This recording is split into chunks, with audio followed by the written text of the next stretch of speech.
Good morning, students. I have asked the problems of exercise 1.1 and students have said question number first in third part, second, fifth, eighth, ninth, 11, 12, 13 and 14. So firstly I am discussing here question number first and its third part. A is given to you 1, 2, 3, 4, 5, 6 and R is a set relation. This is equals to xy such that y is divisible by x और वो x Y definitely हमें इस set से ही लेने हैं. So first of all reflexive check करेंगे हम. रिफ्लेक्सिव के लिए हम क्या करते हैं कि खुद से ही, यानी अगर मैं 1 1 ले रही हूँ, अब 1 1 इज डिविजिबल बाय 1, 2 2 लेती हूँ तो 2 इज डिविजिबल बाय 2, 3 3 ले रही हूँ that means 3 is divisible bye 3, 4 ले रही हूँ तो 4 इज डिविजिबल बाय 4, 5 लेती हूँ तो 5 इज डिविजिबल बाय 5, 6 ले रही हूँ तो 6 is divisible by 6. That means every element is divisible by itself. So आप क्या लिखोगे, for every A belongs to this set A, since every element is divisible by itself.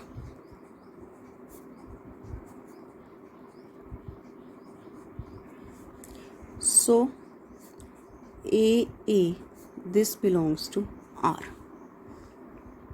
That means R is a reflexive, या आप इसे ऐसे भी लिख सकते हो A is related to A. Now next symmetric. Symmetric के लिए हमने 2 एलिमेंट्स लेने हैं. 2 एलिमेंट्स लिए, सपोज मैंने 2 और 4 ले लिए. 4 यानी 2 एलिमेंट 2 और 4 ले लिए जो मैंने A सेट में से हैं. If 2 4 belongs to R, then definitely है ना कि 4 यानी y is divisible by x, यानी 4 इज डिविजिबल बाय 2. ठीक है, but you can't say that 2 is divisible by 4. It is possible in the set of real numbers, but you are not given any type of real numbers. 2 is not divisible by 4. So हम क्या लिखेंगे, 4 2 doesn't belongs to R. That means R is not symmetric. Next, transitive. Transitive के लिए हमने 3 लेने हैं elements. 4 any, अब देखो 2 लिया मैंने, 4 ले लिया. तीसरा एलिमेंट क्या लूँ मैं, है कोई लेने को हमारे पास जिसमें ये आए कि वो नंबर इससे डिविजिबल हो इसी सेट में से. अगर मैं 6 भी लेती हूँ तो 6 is not divisible by 4. Properly divide नहीं होता, फ्रैक्शंस में तो आंसर आता है, तो नहीं है कोई एलिमेंट. अब जब मेरे पास तीसरा एलिमेंट कोई लेने के लिए है ही नहीं, तो मैं कैसे कह दूँ कि ये चीज़ वेरीफाई नहीं होती. इन जनरल लैंग्वेज, सपोज हमें किसी स्टूडेंट की कोई हमें रिपोर्ट देनी है, तो रिपोर्ट देनी है. अब स्टार्टिंग हुई है तो डेफिनेटली अगर मैं ये कहूँ कि मैं कोई टेस्ट लूँ या कुछ भी आपसे, कोई भी ओरल टेस्ट, कोई रिटन टेस्ट, कुछ उस टाइप से लूँ, तब मैं उसकी प्रॉपरली रिपोर्ट दे सकती हूँ जो एक न्यू कमर है. अदरवाइज़ तो मुझे क्या पता लगेगा कि वो एक अच्छा काम कर रहा है या नहीं कर रहा. तो वही चीज़ है, जब मैंने कोई टेस्ट लिया ही नहीं तो मैं उसके लिए नेगेटिव तो नहीं बोल सकती. दैट मीन्स मुझे पॉजिटिव बोलना पड़ेगा. तो वही चीज़ है, जब मेरे पास यहाँ पे लेने के लिए कोई एलिमेंट ही नहीं है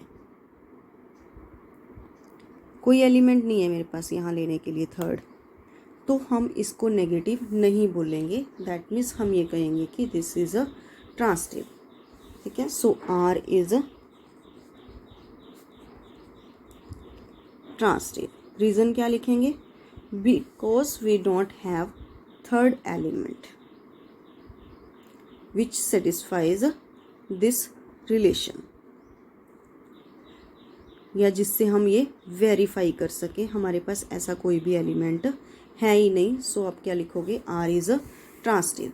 सो this relation R is reflexive and transitive but not symmetric. Reflexive and transitive but not symmetric. Next is question number 2. A is given to you set R of real numbers. यहाँ real numbers given है। अब real numbers के अंदर आपके सारे आते हैं integers, whole numbers और फ्रैक्शनल पार्ट्स, रैशनल, इरेशनल, हर टाइप का नंबर आ रहे हैं इसके। And R is a relation that is equals to AB such that A is less than or equals to B square. अब first of all reflexive check करोगे। देखो, अगर हम सिर्फ इंटीजर्स या हम कहें कि सिर्फ हम नेचुरल नंबर्स ले रहे हैं तब ये रिलेशन फॉलो हो जाएगा। जैसे हमने 1 लिया, 1 इज़ लेस देन और equals to 1 square, 2 is less than और equals to 2 square, 3 is less than और equals to 3 square. This is possible. But अगर किसी के अंदर कोई भी कमी है तो पहले हमने वो कमी पॉइंट आउट करनी है। यानी अगर मैं इसमें कोई नेगेटिव नंबर लेके देखूं, नेगेटिव नंबर लेके देख रही हूँ, यानी मैंने सपोज -1 लिया, -1 इज़ लेस देन और इक्वल्स टू -1 का स्क्वायर, -2 इज़ लेस देन और इक्वल्स टू -2 का स्क्वायर, 4 बनेगा, यानी वो भी ट्रू है हमारे पास। अब मैंने यहाँ पे कोई भी फ्रैक्शनल पार्ट लेके देखा, सपोज मैंने 1/2 लेके देखा। ठीक है, अब 1/2 डेफिनेटली इस सेट ए में बिलोंग कर रहा है। अब मेरे पास क्या आना चाहिए कि 1/2 इज़ लेस देन और इक्वल्स टू 1/2 का स्क्वायर, यानी 1/2 इज़ लेस देन और equals to 1/4। Is this right? No, this is the half part and this is its fourth part. Then how can you say that कि half part is less than fourth part? तो this is not possible। तो हमारे पास एक ऐसा example आ गया जिससे ये reflexive नहीं होल्ड होता, तो हमने इसी को लेना है। तो हम ये यहाँ लिखेंगे for every 1/2 belongs to A कि since 1/2 is not less than or equals to 1/2 square, so 1/2 doesn't belongs to R, यानी R is not reflexive. Next, symmetric। Symmetric के लिए सपोज मैंने यहाँ पे लिए 2 एलिमेंट, फॉर एनी एलिमेंट 1 और 4, this belongs to set A. अब देखो, if 1 4 belongs to R, 1 is less than और इक्वल्स टू 4 स्क्वायर है ये, but 4 is not less than और इक्वल्स टू 1 स्क्वायर, नहीं है ना। That means 4 1 doesn't belongs to R, so R is not symmetric. Next, transitive.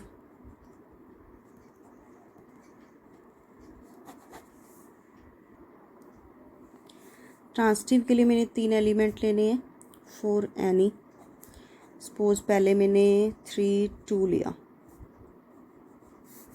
हम पहले यहाँ करके देख रहे हैं। 3 2 बिलोंग्स टू आर, यानी 3 इज़ लेस देन और इक्वल्स टू 2 स्क्वायर, पॉसिबल है ये तो। ठीक है, यानी if 3 2 belongs to R and next element suppose मैंने ले रही हूँ 2 और 3/2, एक कोई भी फ्रैक्शनल पार्ट ले लो। या मैं यहाँ पर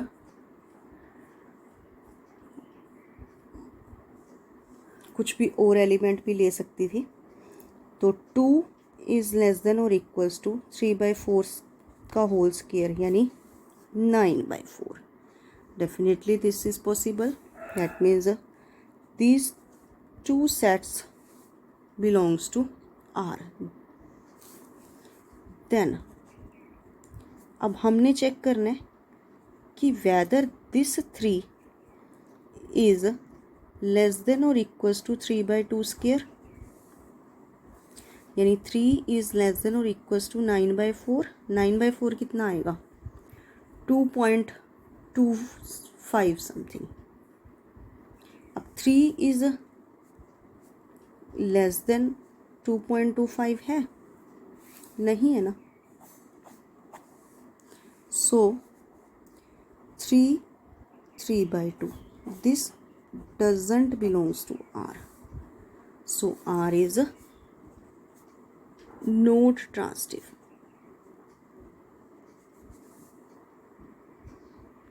So R is not reflexive, not symmetric, not transitive. Next है question number 5th, in which R relation is given to you AB such that A is less than or equals to B cube and A is a set of real numbers. तो first of all हम reflexive check करेंगे। Reflexive के लिए वही same example मैंने 1/2 लिया। 1/2 belongs to A, then 1/2 is less than और equals to 1/2 cube, यानी 1/2 इज लेस देन और equals to 1/8। Is this possible? Not possible. So 1/2 this doesn't belongs to R.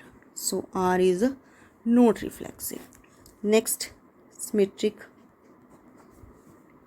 Symmetric के लिए वही मैंने 1 और 2 का एग्जाम्पल लिया। 1 और 2 both belongs to A. Then 1 is definitely less than or equals to 2 cube. यानी if 1, 2 belongs to R, then क्या 2 इज लेस देन और इक्वल्स टू 1 क्यूब है? नहीं है। Then 2, 1 doesn't belongs to R. So R is not symmetric.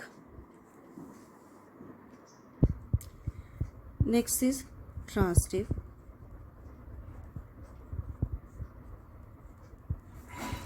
Suppose मैंने very first example 3 और 3/2 लिया, यानी 3 इज लेस देन और इक्वल्स टू 3/2 का क्यूब। 3 इज लेस देन और इक्वल्स टू 27/8। 27/8 कितना बनेगा? 3.4 something, 3.3 point something. And next मैंने लिया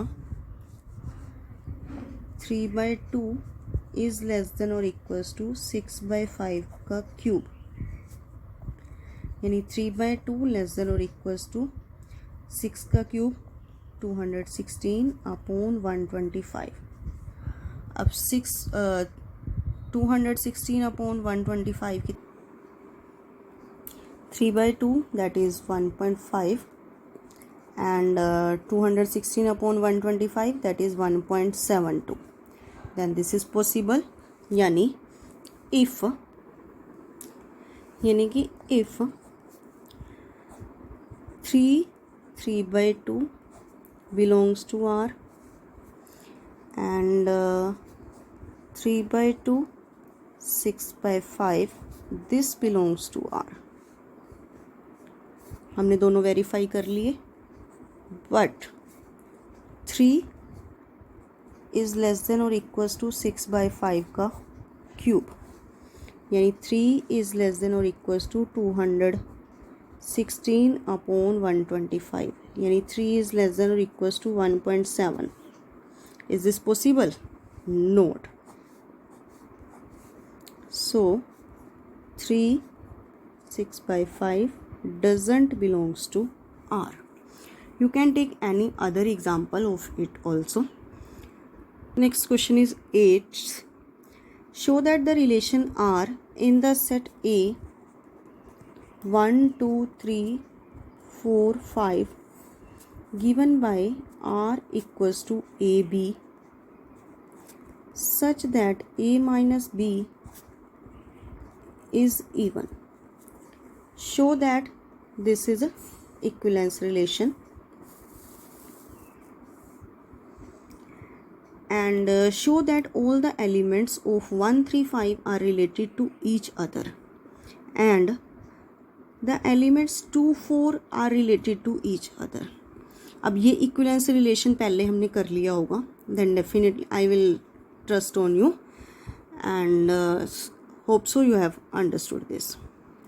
1 माइनस 1 ज़ीरो आएगा इवन, 2 माइनस 2 ज़ीरो आएगा इवन, 3 माइनस 3 ज़ीरो आएगा even. So this is reflexive and transitive symmetric के लिए 2 4 लिया, then 4 2, this is also even, दोनों का डिफरेंस. 3 5 लिया इवन आएगा, 5 3 लेते हैं तब भी इवन है. एंड ट्रांसटिव के लिए सपोज पहले हम 1 3 ले रहे हैं तो दोनों का डिफरेंस इवन है. 3 5 लेते हैं तब भी दोनों का डिफरेंस इवन है, और उसके बाद 1 5 लेते हो तब भी दोनों का डिफरेंस क्या है, इवन है. So all this relations hold, then R is a equivalence relation. After that था कि all the elements of 1 3 5 are related to each other. देखो डेफिनेटली अब मैंने ये देखा एग्जाम्पल जब मैंने लिए कि 1 3 5 अलग से रिलेट हो रहा है और 2 4 अलग से रिलेट हो रहा है. अब इसके लिए पहले आपको इक्विवेलेंस क्लास की एक वीडियो देखनी होगी, ठीक है, and after that you can understand this example very well. But no element of 1 3 5 are related to 2 4. अब 2 4 देखो, 1 3 5 का कोई भी एलिमेंट इस 2 4 के साथ रिलेट नहीं कर रहा. 1 2 लेते हैं तो दोनों का डिफरेंस हमारे पास इवन नहीं आता, ठीक है. So watch that video firstly and after that you will understand question number 8. Now question number 9. A is given to you, x belongs to integer where x lies between 0 to 12 and R is a relation AB such that A minus B modulus is a multiple of 4. First of all check करना है हमें कि this is an equivalence relation और नॉट. देखो इनमें से हम कोई भी एलिमेंट लेंगे 1 1 2 2 3 3 सबका डिफरेंस 0 आएगा and 0 is a multiple of 4. Next symmetric लोगे, सिमेट्री के लिए हमने पहले एलिमेंट लिया, देखो 1 5 लिया, 1 5 दोनों का डिफरेंस -4 है एंड मॉडुलस लोगे 4 आएगा, this is a multiple of 4. तो 5 1 this is also multiple of 4, that mean symmetric hold होता है. नेक्स्ट ट्रांसटिव के लिए अब हमने 1 5 एंड 5 9, 1 5 दोनों का डिफरेंस 4 है, 5 9 दोनों का डिफरेंस 4 है, दोनों मल्टीपल ऑफ 4 है. एंड 1 9 इन दोनों का डिफरेंस 8 आएगा, दोनों मल्टीपल ऑफ 4 है, that means 1 9 also belongs to R. So this R is a transitive. यहाँ तक आई थिंक सो हो गया होगा. नेक्स्ट पार्ट इसी में है, उसने कहा है कि find all the elements of set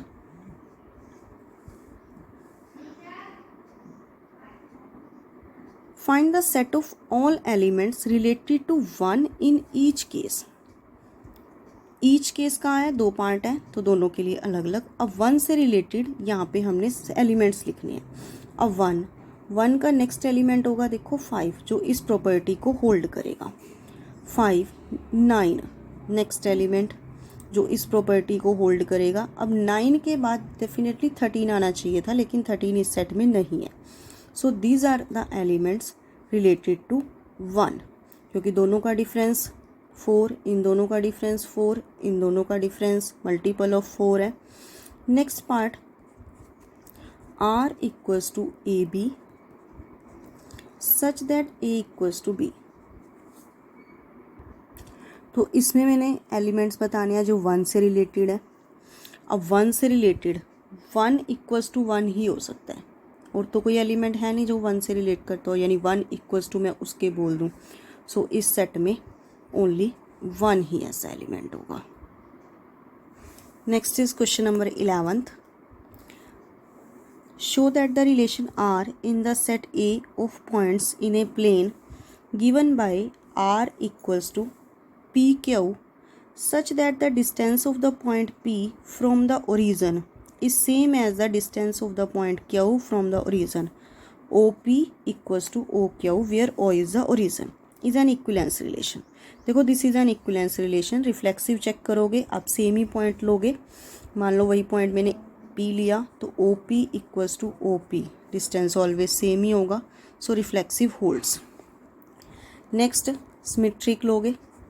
symmetric के लिए देखो अगर 2 पॉइंट्स लिए हैं मैंने, कोई P और Q, ठीक है। If OP equals to OQ है then OQ also equals to OP होगा।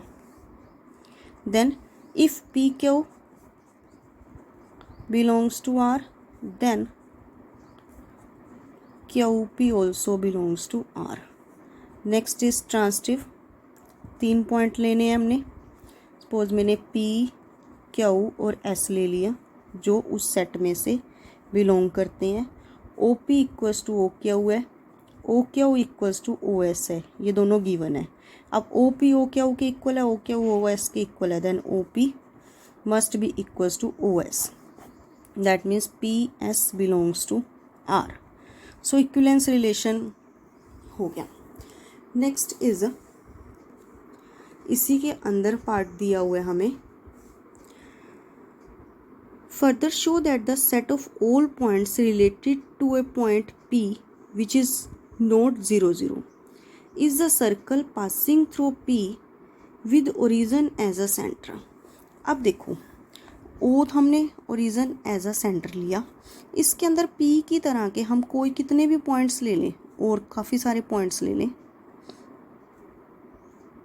अब ये क्या चीज़ फॉर्म करेंगे जिनका डिस्टेंस सेम है। Since distance of all the points from the origin is same, तो हम क्या लिखेंगे, since distance of all the points from origin is same, so this forms a circle. Next is example 12th. R equals to T1 T2 such that T1 is similar to T2 where T1 T2 are the set from triangles is an equivalence relation. देखो T1 is similar to T1, similar means to say properly उसको cover up कर रही है। Then reflexive, if T1 is similar to T2 then T2 is also similar to T1, that means symmetric. If T1 is similar to T2 and T2 is similar to T3 then you can say that T1 is similar to T3. After that, consider the right angle triangles T1 with side 3, 4, 5, यानी एक triangle T1 है हमारे पास जिसकी sides हैं 3, 4, 5, right angle triangle, and another triangle T2 है जिसकी sides हैं 5, 12, 13, and another triangle T3 है जिसकी साइड्स हैं 6, 8, 10. Which triangles among T1, T2, T3 are related? Then definitely है कि these two are related. Related means to say यहाँ similar से है। अब ये दोनों ट्रायंगल सिमिलर हैं क्योंकि इन दोनों की रेशियो क्या है, देखो यहाँ रेशियो 1/2, यहाँ भी 1/2, यहाँ भी 1/2। That means this triangle T1 properly covers in this triangle. So T1 is similar to T3.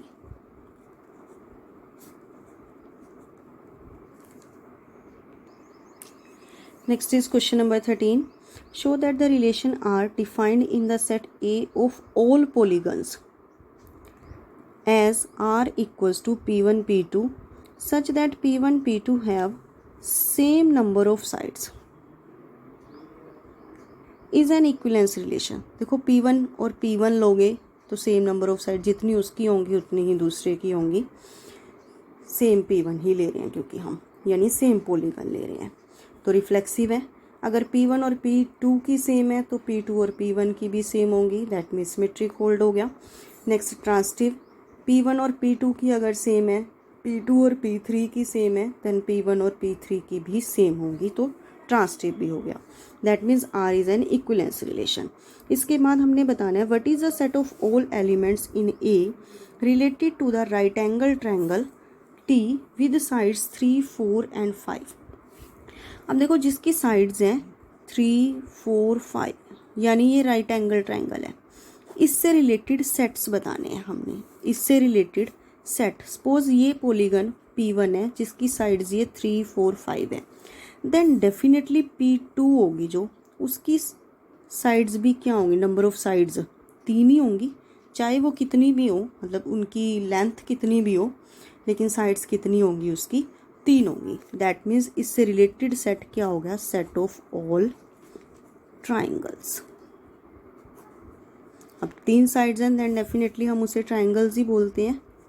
Next question number 14, let L be the set of all lines in XY plane and R be the relation in L defined as R equals to L1 L2 such that L1 is parallel to L2. अब L1 is parallel to L1, you can say it, क्योंकि हर एक line अपने parallel तो होती है। Next, if L1 is parallel to L2 then L2 is also parallel to L1, and transitive के लिए if L1 is parallel to L2 and L2 is parallel to L3 then you can say that L1 is also parallel to L3. Next part है इसका, show that R is an equivalence relation हो गया। Find the set of all lines related to the line y equals to 2x plus 4, यानी हमने इससे related lines बतानी है। इससे रिलेटेड दैट मीन्स हमने रिलेशन जो लेना है वो पैरेलल का लेना है। अब इसके पैरेलल कौन सी लाइन्स होंगी, जिसमें उसका स्लोप यही होगा 2x प्लस उसका ये कांस्टेंट चेंज हो जाएगा, दैट इज C, यानी y equals to 2x plus C is the set of all lines which are parallel to y equals to 2x plus 4. Now I hope you have no problem in this exercise. Solve all these sums on your notebook. In next video we will discuss next topic. Thank you and have a nice day.